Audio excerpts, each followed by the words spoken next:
ಗೊತ್ತಿಲ್ಲ ಸರ್? ಯಾಕೆ ಗೊತ್ತಿಲ್ಲ? ಗೊತ್ತಾ ಸರ್ ನಿಮಗೆ? ಎಷ್ಟು ಸರಿ ಮಾತಾಡಿದ್ದೀರಾ? ಏನು ಮಾಡಿದ್ದೀರಾ? ಚೆಕ್ಕು ಕೇಸು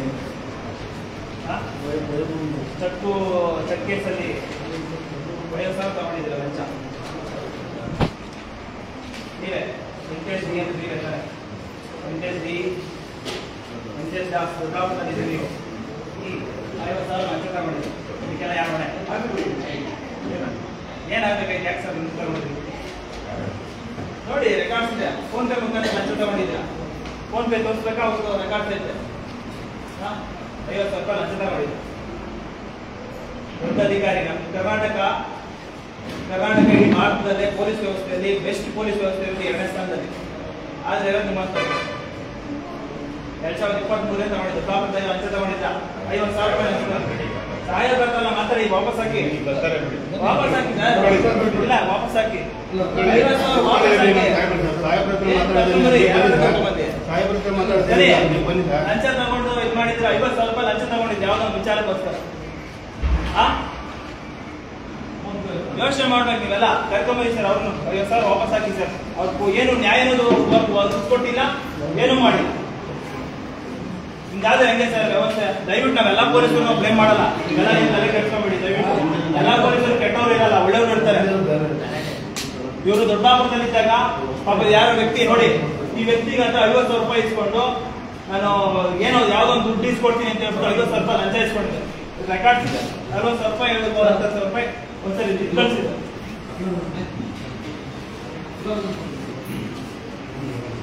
ನೋಡಿ ಸರ್. 40,000 ರೂಪಾಯಿ ಕಳಿಸಿದ್ರೆ 10,000 ರೂಪಾಯಿ ಒಂದ್ಸರಿ ಕಳಿಸಿದೆ. ಕರೀರಿ ಸರ್, ಡಿವೈಎಸ್ಪಿ ಮಾತಾಡ್ತೀವಿ. ಏನು ಅಲ್ಲ ನೋಡಿ, ಅಲ್ಲ ಎಷ್ಟು ಸರ್ವಿಸ್ ಆಗಿ ಹೇಳ್ತಾರೆ ನೋಡಿ, ನಮ್ಗೆ ಗೊತ್ತಿಲ್ಲ ಅಂತ ಹೇಳ್ತಾರೆ. ಗೊತ್ತಿಲ್ಲ ಅಂತ ಹೇಳ್ತಾರೆ ನೋಡಿ. ಫೋನ್ ಮಾಡಿರೋದು ಎಷ್ಟು ವರ್ಡ್ಸ್ ಹೆಂಗ್ ಮಾಡಿದ್ರೆ ಗೊತ್ತಾ? ಎಂತೆಂತ ವರ್ಡ್ಸ್ ಯೂಸ್ ಮಾಡಿದ್ದಾರೆ. ಮಾತಾಡಿದ್ದಾರೆ, ರೆಕಾರ್ಡ್ಸ್ ಇದೆ. ಗೊತ್ತೇ ಇಲ್ಲ ಅಂತ ಹೇಳ್ತಾರೆ. ರೆಕಾರ್ಡ್ ಮಾಡ್ಬಿಟ್ಟು ಯಾವಾಗ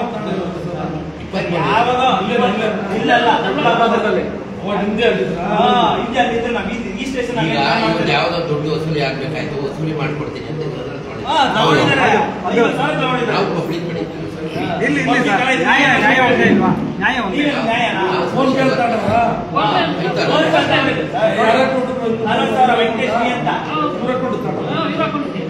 ಕರೀರಿ ಸರ್. ಯಾರು ಗೊತ್ತಿಲ್ಲ ಅಂತ ಹೇಳ್ತಾರೆ. ಸರಿ ಮಾಡ್ತಾರೆ. ಸರಿ ಅಲ್ಲ, ಇವಾಗ ಸರಿ ಮಾಡ್ತಾರೆ ಬಿಡಿ. ನಾವು ದಯವಿಟ್ಟು ವಾಪಸ್ ಮಾಡ್ತೀವಿ. ಕರ್ಸಿ ಸರ್, ಬೇಗ ಕರ್ಸಿ. ನಮಗೂ ಕೆಲಸ ಇದ್ದಾವೆ, ನಾವು ಇದು ಮಾಡಬೇಕು. ನಾನು ಕರ್ನಾಟಕ ರಾಷ್ಟ್ರ ಸಮಿತಿ ಪಕ್ಷದಿಂದ ರಾಜ್ಯ ಪ್ರಧಾನ ಕಾರ್ಯದರ್ಶಿ ಅಡ್ವೊಕೇಟ್ ನಿಖಿಲ್ ಅಂತ. ಕರೀರಿ ಸರ್, ದಯವಿಟ್ಟು ಕರೀರಿ. ನಿಮ್ ಕೆಲಸಕ್ಕೆ ನಾವು ತೊಂದರೆ ಮಾಡಲ್ಲ, ಕೆಲಸಕ್ಕೆ ತೊಂದರೆ ಮಾಡಲ್ಲ.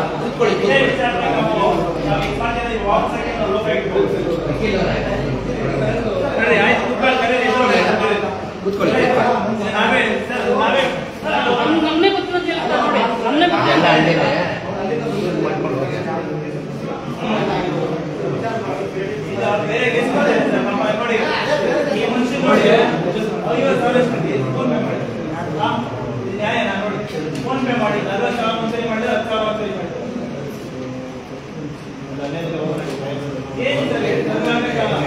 ಆ ಪೊಲೀಸ್ ಇಲಾಖೆ ಒಂದು ಒಳ್ಳೆ ಹೆಸರಿದೆ ಭಾರತದಲ್ಲಿ. ನಿಜವಾಗ್ಲೂ ಕರ್ನಾಟಕ ಒಳ್ಳೆ ಹೆಸರಿದೆ. ಯಂಗ್ಸ್ಟರ್ಸ್ ದಯವಿಟ್ಟು ಈ ತರ ಕೆಲಸ ಮಾಡಬೇಡಿ ಸರ್. ಕಾಲು ಬೀಳ್ತೀನಿ, ನ್ಯಾಯ ಒದಗಿಸ್ಕೊಡಿ. ಸರಿ ಸರಿ, ನಾನು ಎಷ್ಟೊತ್ತು ಬರ್ತಾರೆ ನಾವು ನೋಡೋಣ.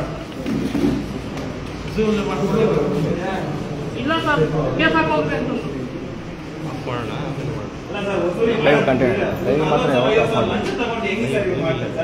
ಯೋಚನೆ ಮಾಡಿ, ಕೆಲಸ ಮಾಡಿ ಸಂಬಳ ಬರ್ತದೆ 1,00,000 80,000 ಸಂಬಳ ಬರ್ತದೆ. ಈ ಕೆಲಸ ಮಾಡಿದ್ರೆ ಹೇಗೆ ಹೇಳ್ರಿ?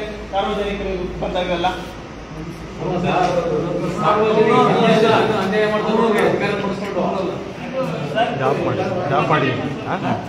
ಲೈವ್ ಇದೆ. ದೊಡ್ಡಾಪುರ ದೊಡ್ಡ ತುಮಕೂರಲ್ಲ, ಯಾವ್ದೋ ವಿಚಾರಕ್ಕೋಸ್ಕರ ಬಂದಿದ್ದಾರೆ. ಕರೀರಿ ಸರ್, ದಯವಿಟ್ಟು ಕರೀರಿ. ನಾವು ಗಲಾಟೆ ಏನು ಮಾಡಲ್ಲ, ದಯವಿಟ್ಟು ಕರೀರಿ. ಇಲ್ಲ ಅಂತಂದ್ರೆ ನಾವು ಲೋಕಾಯುಕ್ತ ಹೋಗ್ತೀವಿ ಡೈರೆಕ್ಟ್ ಆಗಿ. ಇಲ್ಲೇನು ನ್ಯಾಯ ಸಿಗಲಿಲ್ಲ.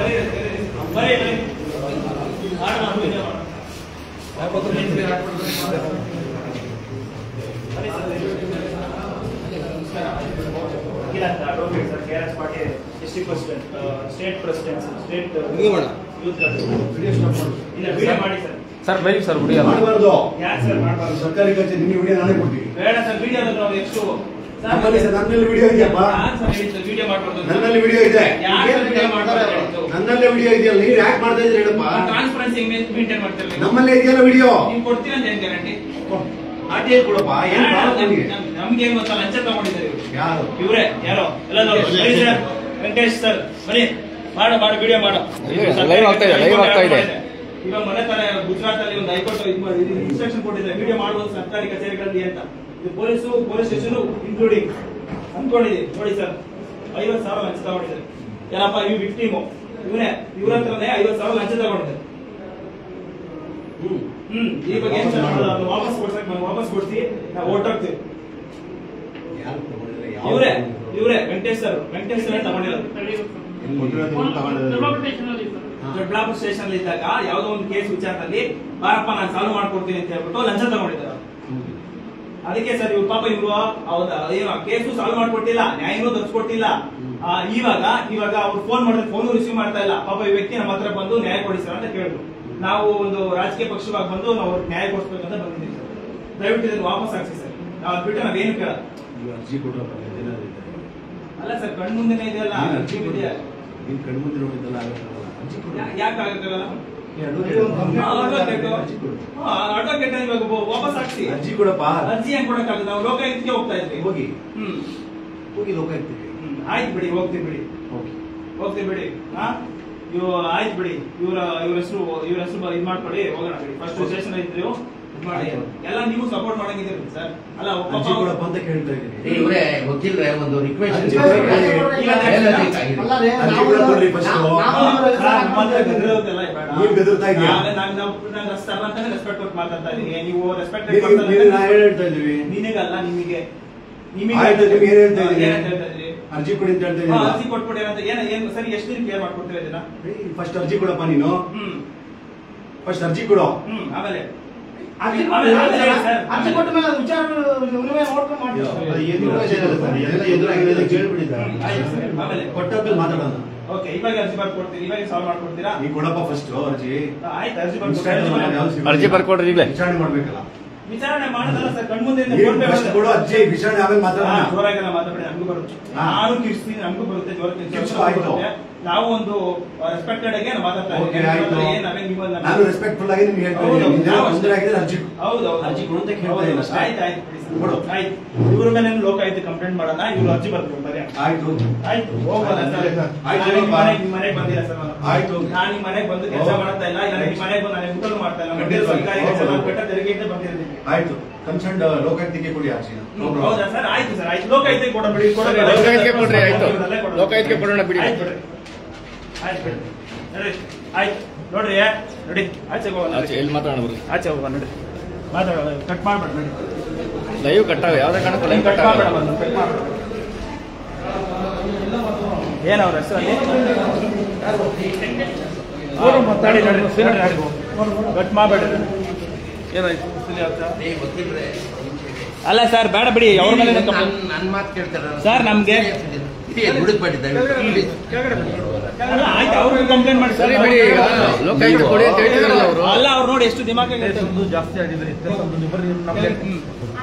ಆಯ್ತು ಬಿಡಿ. ಅವ್ರ ಮೇಲೆ ಆಯ್ತು ಸರ್. ಜಾಸ್ತಿ ಆಗೋದಿಲ್ಲ ಹೌದೌದು, ಆಯ್ತು ಬಿಡಿ ಸರ್. ಕಂಪ್ಲೇಂಟ್ ಮಾಡ್ತೀವಿ ಬಿಡಿ. ನೋಡಿ ನೋಡಿ, ಎಂತ ಬಂಧುಗಳೇ, ನಮಸ್ಕಾರ. ಇಲ್ಲಿನ ಏನು ಸರ್ಕಲ್ ಇನ್ಸ್ಪೆಕ್ಟರ್ ಏನಾಗಬೇಕೋ ಗೊತ್ತಿಲ್ಲ. ಎಂತ ಕಚಡ ವ್ಯವಸ್ಥೆಯಲ್ಲಿ ಇದೀರಿ ಅಂದ್ರೆ ಕರ್ನಾಟಕ ಪೊಲೀಸ್ ಅವ್ರಿಗೆ ಎಷ್ಟು ಬೆಲೆ ಇದೆ. ಆದ್ರೆ ರಕ್ಷಣೆ ಮಾಡಲ್ಲ ಇವ್ರು. ನೋಡಿ, ಒಬ್ರಿಗೂ ರೆಸ್ಪೆಕ್ಟ್ ಇಲ್ಲ, ಏನಿಲ್ಲ. ಒಬ್ಬ ಅಡ್ವೊಕೇಟ್ ಅಂದ್ರೆ ಏನ್ ದುಡ್ಡು ಇಸ್ಕೊಳ್ತಾ ಇದಾರೆ ಅಂದ್ರೆ ಇವಾಗೂ ಕೂಡ ನಾಚಿಕೆ ಸಂಗತಿನೇ ಇವೆಲ್ಲ. ಏನ್ ಕೊಟ್ಕೋ ಹೋಗಿ, ಲೋಕಾಯುಕ್ತ ಕೊಟ್ಕೋ ಹೋಗಿ ಅಂತಾರೆ. ನೋಡಿ, ಲಂಚ ತಗೊಂಡಿರೋದು ಕಣ್ಣು ಮುಂದೆನೇ ಇದೆ. 50,000 ಲಂಚ ತಗೊಂಡಿದ್ರು. ಒಬ್ಬ ASI 50,000 ಲಂಚ ತಗೊಂಡಿದ್ದೀನಿ, ಯಾವ್ದನ್ನ ಜಸ್ಟಿಸ್ ಕೊಡ್ತೀನಿ ಅಂತ ಹೇಳ್ಬಿಟ್ಟು 50,000 ಲಂಚ ತಗೊಂಡಿದ್ದಾರೆ. ಇದಕ್ಕೆಲ್ಲ ಜವಾಬ್ದಾರಿ ಯಾರಂದ್ರೆ ಅರ್ಜಿ ಕೊಡ್ಬೇಕಂತೆ. ಅರ್ಜಿ ಕೊಟ್ಮೇಲೆ ನ್ಯಾಯ ಒದಗಿಸ್ಬಿಡ್ತಾರಂತೆ. ನೋಡಿ, ವಿಕ್ಟಿಮೇ ಇಲ್ಲೇ ಇದ್ದಾರೆ ಪಾಪ. ಅವ್ರಿಗೆ ಅಣ್ಣ ಬರ್ರಿ ಈ ಕಡೆ, ಇವೆಲ್ಲ ಬರ್ರಿ.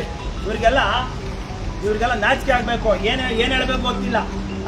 ಒಬ್ಬ ಪೊಲೀಸ್ ಅಧಿಕಾರಿ ಹಿಂಗ ಮಾತಾಡೋದು. ಒಬ್ಬ ಪೊಲೀಸ್ ಅಧಿಕಾರಿ ನ್ಯಾಯ ಕೊಡಿಸ್ಬೇಕು.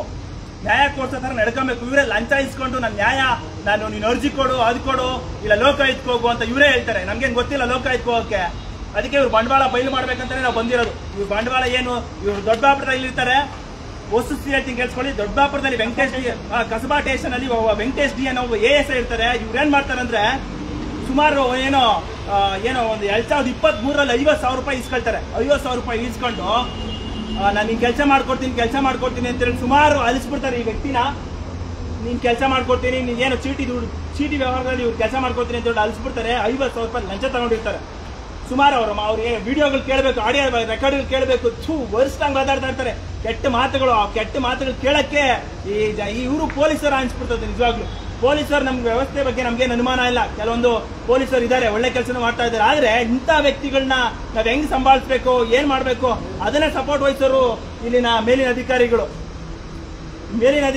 ಏನ್ ಮಾಡ್ಬೇಕೋ ಏನೋ. ದಯವಿಟ್ಟು ಇವಾಗ ಲೋಕಾಯುಕ್ತಕ್ಕೆ ಕಂಪ್ಲೇಂಟ್ ಮಾಡೋಣ ಬಿಡಿ. ಆಯ್ತು ಬಿಡೋಣ, ಲೋಕಾಯುಕ್ತಕ್ಕೆ ಕಂಪ್ಲೇಂಟ್ ಮಾಡ್ತೀನಿ. 50,000 ರೂಪಾಯಿ ಲಂಚ ತಗೊಂಡಿದ್ರೆ ಅವ್ರ ಕೆಲಸನೇ ಹೋಗ್ಲಿ, ಜನನ ಹೋಗ್ಲಿ, 50,000 ರೂಪಾಯಿ ಲಂಚ ತಗೊಂಡಿದ್ದಾರೆ ಈ ನಾಲಾಯಕ ಭ್ರಷ್ಟ ಪೊಲೀಸರು ಅಂತ ಹೇಳ್ತಾ ನಾನು ಮಾತು ಮುಗಿಸ್ತಾ ಇದೀನಿ. ಎಲ್ಲರಿಗೂ ಒಳ್ಳೇದಾಗ್ಲಿ. ಇವ್ರು ನ್ಯಾಯ ಒದಗಿಸೋರ್ಗು ನಾವಂತೂ ಬಿಡಲ್ಲ, ನ್ಯಾಯ ಒದಗಿಸ್ತೀರಿ. ಎಲ್ರಿಗೂ ಒಳ್ಳೇದಾಗ್ಲಿ. ನಾನು ಕರ್ನಾಟಕ ರಾಷ್ಟ್ರ ಸಮಿತಿ ಪಕ್ಷದಿಂದ ನಿಖಿಲ್ ಅಂತ, ರಾಜ್ಯ ಯುವ ಘಟಕದ ಪ್ರಧಾನ ಕಾರ್ಯದರ್ಶಿ. ಎಲ್ರಿಗೂ ಒಳ್ಳೇದಾಗ್ಲಿ. ಜೈ ಭೀಮ್. ನಮಸ್ಕಾರ. ನನ್ನ ಹೆಸರು ವೆಂಕಟೇಶ್ಮೂರ್ತಿ ಅಂತ ಹೇಳ್ಬಿಟ್ಟು ಇವತ್ತು ನೆಲಮಂಗಲ ಗ್ರಾಮಾಂತರ ಪೊಲೀಸ್ ಠಾಣೆಗೆ ನೆಲಮಂಗಲ ಗ್ರಾಮಾಂತರ ಪೊಲೀಸ್ ಠಾಣೆಗೆ ಬಂದಿದ್ವಿ. ವಿಷಯ ಏನು ಅಂತಂದರೆ ದೊಡ್ಡಬಳ್ಳಾಪುರದಲ್ಲಿ ಒಬ್ಬರು ವೆಂಕಟೇಶ್ ಡಿ ಅಂತ ಹೇಳ್ಬಿಟ್ಟು ಪೊಲೀಸರು ಇರ್ತಾರೆ. ದೊಡ್ಡಬಳ್ಳಾಪುರದಲ್ಲಿ ಕರ್ತವ್ಯ ನಿರ್ವಹಿಸ್ತಾ ಇರ್ತಾರೆ. ಈಗ ಟ್ರಾನ್ಸ್ಫರ್ ಆಗಿ ನೆಲಮಂಗಲ ಗ್ರಾಮಾಂತರ ಪೊಲೀಸ್ ಠಾಣೆಗೆ ಬಂದಿರ್ತಾರೆ. ಅವರು ದೊಡ್ಡಬಳ್ಳಾಪುರದಲ್ಲಿದ್ದಾಗ ಒಬ್ಬರು ವಿಷಯ ಗೊತ್ತಾಗ್ತಾನೆ ನಾವು ಇಲ್ಲಿ ದೊಡ್ಡಬಳ್ಳಾಪುರ ಗ್ರಾಮಾಂತರ ಪೊಲೀಸ್ ಠಾಣೆಗೆ ಬರ್ತೀರಿ. ಇಲ್ಲಿ ಪೊಲೀಸ್ ಠಾಣೆಗೆ ಬಂದರೆ ಅವರು ಏನಪ್ಪ ಈ ವ್ಯಕ್ತಿ ಪರಿಚಯ ಇದ್ದಾರಾ ಅಂತ ಹೇಳ್ತಾ ವೆಂಕಟೇಶ್ ಡಿ ಅನ್ನೋರು ನಾವು ಕೇಳಿದ್ರೆ ಇಲ್ಲ ಪರಿಚಯನೇ ಇಲ್ಲ ಅಂತ ಹೇಳ್ತಾರೆ. ನೋಡಿ, ಪರಿಚಯನೇ ಇಲ್ಲ ಅಂತ ಹೇಳ್ತಾರೆ. ಫೋನ್ ಪೇ ನಲ್ಲಿ ಮಾಡಿಸ್ಕೊಂಡಿದ್ದಾರೆ. ಮತ್ತೆ ಇವರು ಫೋನ್ ನಲ್ಲಿ ಸಂಭಾಷಣೆ ಎಲ್ಲ ಅನ್ನೋ ರೆಕಾರ್ಡ್ಸ್ ಇದೆ, ನಮ್ಮ ಹತ್ರ ರೆಕಾರ್ಡ್ಸ್ ಇದೆ. ಇದನ್ನ ಇಲ್ಲಿನ ಮೇಲಿನ ಅಧಿಕಾರಿ ಅವ್ರು ಕೇಳೋದು ಪರಿಚಯ ಇಲ್ಲ ಅಂತಾರೆ. ಅವರೇ ಮೇಲಿನ ಅಧಿಕಾರಿ ಹತ್ರ ಹೋಗ್ತಾರೆ, ನಮ್ಮನ್ನ ಮೇಲಧಿಕಾರಿ ಹತ್ರ ಕರೆಸ್ತಾರೆ. ಮೇಲಧಿಕಾರಿ ಹತ್ರ ಅವರು ಮೊದಲೇ ಹೋಗಿ ಮಾತಾಡ್ಕೊಂಡ್ ಬಂದಿರ್ತಾರೆ. ಏನಾದ್ರು ಮಾಡ್ಕೊಂಡ್ಲಿ ಅವರು ಸಂತೋಷ. ಮೇಲಧಿಕಾರಿ ಹತ್ರ ಹೋಗಿರ್ತಾರೆ. ಆ ಮೇಲಧಿಕಾರಿ ಹತ್ರ ಹೋಗ್ತಾನೆ ಅವರು ನೀವು ವಿಡಿಯೋ ಮಾಡಬೇಡ್ರಿ. ಹೈಕೋರ್ಟ್ಗಳು ಸ್ಪಷ್ಟವಾಗಿ ಡೈರೆಕ್ಷನ್ ಅಲ್ಲಿ ಕೊಟ್ಟಿರ್ತಾರೆ, ಸ್ಪಷ್ಟವಾಗಿ ಹೇಳಿರ್ತಾರೆ. ಬಟ್ ಅದನ್ನ ಪಾಲಿಸೋದಿಲ್ಲ. ಇನ್ನು ಬೇರೆ ಇದನ್ನೆಲ್ಲ ಪಾಲಿಸ್ತಾರೆ. ನೀವು ವಿಡಿಯೋ ಮಾಡಬೇಡ್ರಿ. ಯಾಕೆ ವಿಡಿಯೋ ಮಾಡಬಾರ್ದು? ಏನು ನಾವೇನು ಅವ್ರ ಮನೆಗೆ ಏನಾದ್ರು ವಿಡಿಯೋ ಮಾಡ್ತಾ ಇದ್ದೀರಾ? ನಾವೇನು ಪ್ರೈವೇಸಿಗೆ ಏನಾದ್ರು ಅಡ್ಡಿಪಡಿಸಲ್ಲ. ನಾವು ಸರ್ಕಾರಿ ಕಚೇರಿಗಳಲ್ಲಿ ಇರೋದು, ಸರ್ಕಾರಿ ಕೆಲಸಕ್ಕೋಸ್ಕರ ನಾವು ಹೋಗಿರೋದು. ಆದ್ರೆ ಅವ್ರ ಹತ್ರ ಲಂಚ ತಗೊಳ್ಳೋ ಕೆಲಸ ಮಾಡ್ತಾ ಇದ್ದಾರೆ. ಅಂದ್ರೆ ಸಾರ್ವಜನಿಕರ ಹಕ್ಕುಗಳು ಯಾವ ರೀತಿ, ಅಂದ್ರೆ ಹ್ಯೂಮನ್ ರೈಟ್ಸ್ ನ ಯಾವ ರೀತಿ ವೈಲೇಷನ್ ಮಾಡಬೇಕು ಆ ರೀತಿ ಎಲ್ಲ ವೈಲೇಷನ್ ಅಲ್ಲಿ ಮಾಡ್ತಾ ಇದ್ದಾರೆ. ಬಟ್ ಇವತ್ತು ಕಾನೂನುಗಳು ಅನ್ನೋದು ಏನೋ ಪ್ರಬಲರದು ಅಧಿಕಾರಿಗಳಿಗೆ ಆಗಿದೆ. ಏನೋ ಸಾರ್ವಜನಿಕರಿಗಂತೂ ಇವತ್ತು ಕಾನೂನುಗಳು ದಕ್ತಾ ಇಲ್ಲ. ಯಾಕಂದ್ರೆ ವಿಡಿಯೋಗಳಲ್ಲೇ ಲೈವ್ಗಳಲ್ಲೇ ನೋಡ್ತಾ ಇರ್ತೀರಾ. ನೀವು ವಿಡಿಯೋನೇ ಮಾಡಬೇಡ್ರಿ ಅಂತಾರೆ. ಈಗ ಅದು ಹೈಕೋರ್ಟ್ ಸ್ಪಷ್ಟವಾಗಿ ಹೇಳ್ತದೆ, ಇಲ್ಲ ಸಾರ್ವಜನಿಕ ಸ್ಥಳಗಳಲ್ಲಿ, ಸಾರ್ವಜನಿಕ ಕಚೇರಿಗಳಲ್ಲಿ ಮಾಡ್ಬೋದು ಅಂತ ಹೇಳ್ಬಿಟ್ಟು ಹೇಳಿದ್ರು. ಇವ್ರು ನಮ್ಗೆ ದೊಡ್ಡ ಅಧಿಕಾರಿನೇ ಹೇಳ್ತಾರೆ. ಇನ್ನು ಮತ್ತೆ ನಮ್ಗೆ ನ್ಯಾಯ ಸಿಕ್ಕೋದಿಲ್ಲ. ಅವರೇ ಹೇಳಿದಲ್ಲ ಸರ್, ಲೋಕಾಯುಕ್ತಕ್ಕೆ ಹೋಗಿ ಅವರಿಗೆ ಡೈರೆಕ್ಷನ್ ಕೊಟ್ಟಿದ್ದಾರೆ. ನ್ಯಾಯ ಸಿಕ್ಕೋದಿಲ್ಲ. ನ್ಯಾಯ ಕೊಡೋರು ಯಾರು? ನಮ್ಮ ಹತ್ರ ಕಾನೂನು ಸಂವಿಧಾನ ಅಂತ ನಮ್ಮ ಅಂಬೇಡ್ಕರ್ ಏನಕ್ಕೆ ಮಾಡೋದು ಸಂವಿಧಾನ? ಎಲ್ಲಿ ಸಂವಿಧಾನದ ಕಾನೂನು ಎಲ್ಲಿ ಪಾಲನೆ ಆಗ್ತಾ ಇದೆ? ಇದು ಸಾರ್ವಜನಿಕರು ನೋಡಬೇಕು. ಮತ್ತೆ ಮೇಲಧಿಕಾರಿಗಳು ಈಗ ನಾವೇನೋ ನಾನು ಕಟ್ಕೊಟ್ಟಂಗೆ ನಮ್ಮ ಏನೋ ಕಮಿಷನರು ಇವರೆಲ್ಲ ಒಳ್ಳೆ ಅಧಿಕಾರಿಗಳು ಅಂತ ಕೇಳ್ಕೊಟ್ಟಿದ್ದೀನಿ. ದಯವಿಟ್ಟು ಇವನ್ನೆಲ್ಲ ಗಮನಿಸಿ ಸರಿಪಡಿಸಿ ಅಂತ ಹೇಳ್ಬಿಟ್ಟು ಒಂದು ವೇಳೆ ಇವಾಗ ಮೇಲಿನ ಅಧಿಕಾರಿಗಳು ದಯವಿಟ್ಟು ಏನಾದ್ರು ಹೇಳೋದಿಷ್ಟೇ, ಯಾರ್ಯಾರು DIG SP ಅವರೆಲ್ಲ ದಯವಿಟ್ಟು ಇದ್ದೀರಾ, ಇಂಥ ನಾಲಾಯಕ ಅಧಿಕಾರಿಗಳನ್ನ ಕೆಲಸಗಳಿಂದ ಈಗೂಳೆ ಅಮಾನತು ಮಾಡಿ.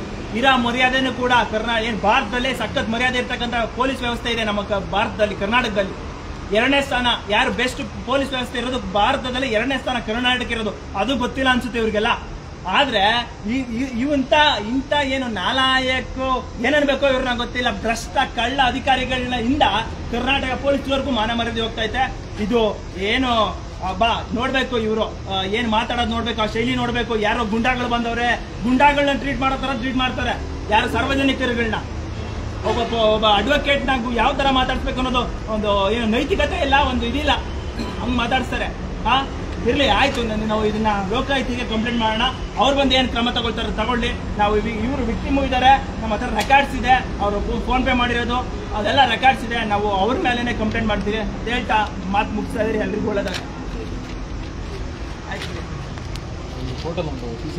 ಹೆಚ್ಚಿನ ವಿಡಿಯೋಗಳಿಗೆ ಪ್ರತಿಧ್ವನಿ ಯೂಟ್ಯೂಬ್ ಚಾನೆಲ್ ಸಬ್ಸ್ಕ್ರೈಬ್ ಮಾಡಿ, ಬೆಲ್ ಐಕಾನ್ ಕ್ಲಿಕ್ ಮಾಡಿ.